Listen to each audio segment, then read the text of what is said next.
Hello students, welcome to the channel again. हमने last lecture में singly RC beam का analysis देखा था। इस बार हम सिंगली आरसी बीम की डिज़ाइन देखेंगे। तो चलिए शुरू करते हैं कि एक सम दिया गया है और उसमें हेडिंग है सिंगली आरसी बीम, उसकी डिज़ाइन करने की है। ये वर्ड याद रखना, एग्ज़ाम में डिज़ाइन वर्ड दिया गया होगा। जैसा अपन ने लेक्चर 1 में पढ़ा कि आपको अगर सम के अंदर AST दे दिया जाए तो मतलब वो एनालिसिस का सम है, और अगर AST फाइंड करने को बोले तो वो आपका डिज़ाइन का सम है। या तो डायरेक्टली लिखेंगे कि डिज़ाइन करो, या बोलेंगे कि area of steel in tension find करो। दोनों मतलब डिज़ाइन के सम हुए। इस सम के अंदर एक RCC बीम दिया गया है, इफेक्टिव स्पान उसका 4 मीटर दिया गया है। उसके अंदर सर्विस लोड लग रहा है। अब यहाँ पे एक नया वर्ड आया, सर्विस लोड। देखते हैं वो क्या है। वो लग रहा है 25 किलो न्यूटन पर मीटर। वो सेल्फ वेट इंक्लूड है उसके अंदर। कंक्रीट का ग्रेड M20 लीजिएगा, स्टील का ग्रेड Fe415 लेने का है। पार्शियल सेफ्टी फैक्टर 1.5 दिया गया है। For load and width of beam is 250 mm, width of beam 250 mm दिए। डेप्थ का पता नहीं क्या है, देखते हैं सम के अंदर। सॉल्यूशन के अंदर सबसे पहले अपने यहाँ से शुरू करेंगे कि सर्विस लोड आपको जो 25 का दिया गया है। अब अपन ने लास्ट सम में W फाइंड किया था, अगर आपको याद हो तो MU की फॉर्मूला रहती है WL²/8। ओके, तो हमने W फाइंड किया था लास्ट सम में। इस सम में W दे दिया गया है। W मतलब होता है फैक्टर्ड लोड। फैक्टर्ड लोड और सर्विस लोड में यही फ़र्क है कि उसमें पार्शियल सेफ्टी फैक्टर अगर ना ऐड करो, फैक्टर्ड लोड में पार्शियल सेफ्टी फैक्टर ना ऐड करो तो वो सर्विस लोड बन जाता है। हमको यहाँ पे क्या चाहिए, फैक्टर्ड लोड चाहिए। तो क्या करना पड़ेगा, सर्विस लोड के अंदर पार्शियल सेफ्टी फैक्टर 1.5 जो रहता है उसे मल्टीप्लाई कर देना। सम के अंदर 1.5 कई बार नहीं लिखा जाएगा, लेकिन आपको बाय डिफ़ॉल्ट वो वैल्यू 1.5 लेने की। तो आपको पहला स्टेप रहेगा फैक्टर्ड लोड फाइंड करने का। 25 × 1.5, तो आपको W की वैल्यू मिल गई 37.5 किलो न्यूटन पर मीटर। MU की फॉर्मूला जो ये थी वही की वही, WL²/8 मैक्सिमम बेंडिंग मोमेंट के लिए। तो आपके पास L है, W है, सब कुछ है, तो आपको MU मिल जाएगा। यूनिट रहेगी उसकी load into distance, that's why kilo newton into metre. यहाँ तक तो पहला स्टेप रहेगा।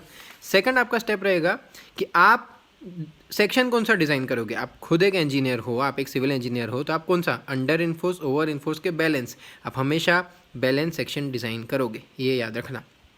अब FY अगर 415 रहे, FY अगर 415 रहे तो आपकी FY तो आपको दिया गया है मैंने, आपके 90% सम्स ये रहेंगे कि आपको FY 415 ही दिया जाएगा। और आपको MU की फॉर्मूला दी गई है 0.138 FC के BD²। ये फॉर्मूला याद ही रखने की है। ये फॉर्मूला IS कोड के अंदर नहीं दी गई है, ये फॉर्मूला इनडायरेक्टली SP16 के अंदर दी गई है। लेकिन आप इतनी सी फॉर्मूला है, इसमें ज़्यादा कुछ फेरफार होगा नहीं। अगर यहाँ पे 415 की जगह 250 हो गया तो यहाँ पे 0.148 हो जाएगा, बस इतना फ़र्क पड़ेगा। और ऐसे सम बहुत कम पूछाते हैं। तो आपको क्या करने का है कि MU लिम की फॉर्मूला याद रखने की है 0.138 FC के BD²। MU लिम मतलब लिमिटिंग मोमेंट। MU लिम मतलब आपका सिंपल यही, बैलेंस सेक्शन के लिए, बैलेंस सेक्शन के लिए MU और MU लिम सेम रहता है। तो आपका MU आपने फाइंड कर लिया, वही का वही आपका MU लिम रहेगा। तो ये मेरा MU, उसको मैंने 10⁶ लिखा क्योंकि वो न्यूटन इंटू mm में मेरे को लिखना था। 0.138 FC के B इंटू D²।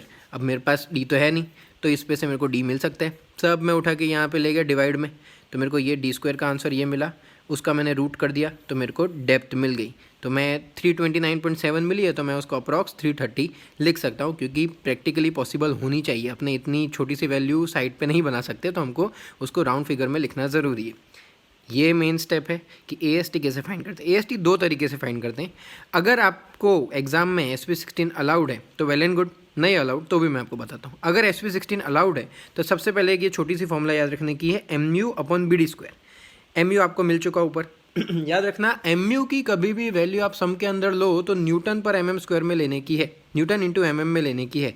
MU की कभी भी आप वैल्यू सम के अंदर लो तो उसको न्यूटन इंटू mm में लेने का है। इस वजह से हम 10⁶ करते हैं।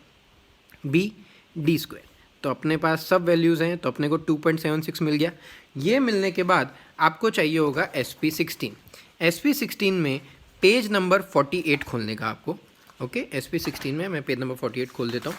48 क्यों खोलूँगा वो भी आपको बताता हूँ मैं, पहले एक बार खोल लूँ। ओके SP16 में मैंने पेज नंबर 48 खोला है।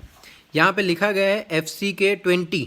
आपको अगर FC के मतलब जैसे आपका कंक्रीट का ग्रेड आपको 20 की जगह 25 दे तो आपको इसके पीछे वाला पेज खोलने का FC के 25। जो भी आपके ग्रेड्स दिए गए हैं वो सारे लाइन सर यहाँ पे लिखे गए हैं। तो आपको ये याद रखने का है कि आपको जो भी वैल्यूज़ दी जाए, FC के 30 दे तो उसके पीछे वाला पेज। अभी हमको दिया है FC के 20, तो ये आपका पेज नंबर 48। इसके अंदर यहाँ पे ये वैल्यूज़ दिख रही है mu/BD² की सारी। अभी हमको क्या मिली है mu/BD² की वैल्यू? हमें मिली है 2.76। तो यहाँ से गिनना शुरू करेंगे तो ये तो 2.20 तक ही है, इसके आगे तो वैल्यू ही नहीं है। चलो देखते हैं क्या करेंगे। ये रही 2.222222 हमारी वैल्यू है 2.76। अब 2.76 चाहिए मेरे को, तो वो 2.76 की वैल्यू ये रही। ओके 2.76, अपने को FY कितना दिया है 415, तो 2.76 के सामने FY की वैल्यू दी गई है 0.955। तो वो वैल्यू रहेगी आपकी PT की वैल्यू, वो वैल्यू रहेगी आपकी PT की वैल्यू। 0.955 को मैं अप्रोक्स 0.996 भी लिख सकता हूँ, दोनों में आंसर में ज़्यादा वेरिएशन नहीं आएगा। AST की फॉर्मूला रहती है PT/100 × B × D, PT/100 × B × D। तो आपको डायरेक्टली ऐसे मुंह पे होना चाहिए AST = PT/100 × BD। AST आपको फाइनल आंसर ये मिलेगा। ये आंसर मिल जाता है, उसके बाद आपको नंबर ऑफ़ बार्स और डायमीटर फाइंड करने के रहेंगे। वो फाइंड करना बहुत इजी है। आपको AST मिला है mm² में, इसे कन्वर्ट कर दो cm² में। मतलब 788 है तो उसको 7 पॉइंट यहाँ पे लगा दो, 2 छोड़ के पीछे से, तो 7.88 cm² हो जाएगा। ऐसा क्यों करते हैं? क्योंकि आपको जब नंबर ऑफ़ बार्स ढूंढने के हैं तो वापस SV16 खोलने का। SV16 में एकदम पीछे वाला page, that is 229, page number 229 आपको खोलने का। पेज नंबर 229 के अंदर आप पीछे से जाओगे ना तो आपका लास्ट पेज ऑलमोस्ट, तो आपका 229 पेज पे यहाँ पे लिखा है area of given numbers of bars in centimetre. तो यहाँ पे दिया गया है कि आपको कौन सा नंबर ऑफ़ बार्स, मतलब ये जो दिया गया है वो यहाँ पे, ये जो दिए गए हैं वो बार के डायमीटर दिए गए हैं और कितने बार्स लेने के वो यहाँ पे दिए गए हैं। अब सपोज़ मेरे को आंसर मिला था 7.88, जो मेरे को वैल्यू मिली थी AST की वो थी 7.88। अब इनमें से कोई एक चूज़ करनी पड़ेगी मुझे। तो 7.88 से थोड़ी सी ज़्यादा, देखिए 0.1 भी हमें कम नहीं लेने की है, ज़्यादा ही लेने की है। तो मैं देखता हूँ, चलो 18 में देखूँ तो मेरे को 7.63 दिख रहा है, पर 7.88 से तो कम है, तो ये नहीं ले सकता। फिर डायरेक्ट 10 आ गया, तो ये नहीं चलेगा। 16 में देखूँ तो मुझे 8.04 दिख रहा है, लेकिन वो भी 7.88 से पास में है। तो एक चलो ये ले सकता हूँ कि 16 के मैं 4 बार्स ले लूँ। ये हो सकता है कि मैं 16 के 4 बार्स ले लूँ। उससे ज़्यादा पास में कोई वैल्यू दिख रही है? उससे ज़्यादा पास में कोई वैल्यू होगी नहीं। तो आपका आंसर रहेगा 16 डायमीटर के 4 bars, that is 4 bars of 16 mm diameter. यहीं पे यहाँ पे मैं लिखा होगा मैंने 4 बार्स ऑफ 16 mm डायमीटर, जिसका AST मेरे को SV16 में लिखा हुआ था 8.04, उसको मैंने mm² में लिख दिया, तो 804 mm²। इफेक्टिव कवर ना दिया जाए तो भी आपको 50 कंसिडर करने का है, तो आपको D मिल गया, तो आपका कैपिटल D। आप अगर ये फाइंड नहीं करते हो तो भी ठीक है, सब में बोला हो कि टोटल डेप्थ भी फाइंड करो, तो आपको +50 करके ख़त्म कर देने का। अब जिनके पास SV16 नहीं है उनके लिए मैं कह दूँ कि PT की फॉर्मूला रहती है 50 FC के अपॉन FY 1 √1 -4.6 mu/FC के BD²। ये फॉर्मूला याद रख लोगे तो आपको SV16 की ज़रूरत नहीं है। 50 20 अपॉन 415 सब कुछ है आपके पास, सारी वैल्यूज़ होगी आपके पास, सारी वैल्यूज़ आप पुट ऑन करो तो आपको फाइनल आंसर डायरेक्ट 0.925 मिलेगा।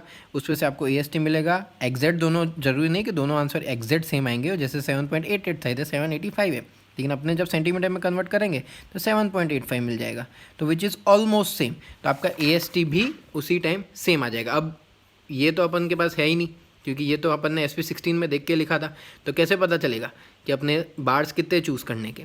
तो एक एक बार का हमको फाइंड करना पड़ेगा कि पहले हम 18 बार का ढूंढेंगे, तो एक बार अगर 18 mm का हो तो कितना होगा, π/4 × 18 का स्क्वायर, एक बार।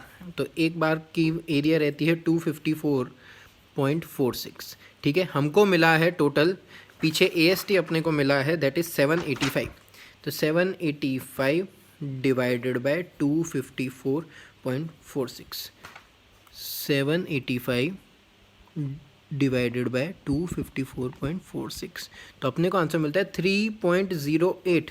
ना, नहीं ले सकता, कोई और वैल्यू लूँगा। 3.08 के मैं 4 बार्स भी नहीं कर सकता, और 3.08 को मैं 3 बार्स, क्योंकि 3 बार्स ले जाऊँगा तो कम वैल्यू हो जाएगी, और 3.08 को मैं 4 ले जाऊँगा तो बहुत ज़्यादा वैल्यू हो जाएगी। तो मैं 18 mm का तो बार ले ही नहीं सकता हूँ। मेरे को क्या करना पड़ेगा, एक छोटा बार उससे सर्च करता हूँ, तो मैं 16 mm का बार लेता हूँ।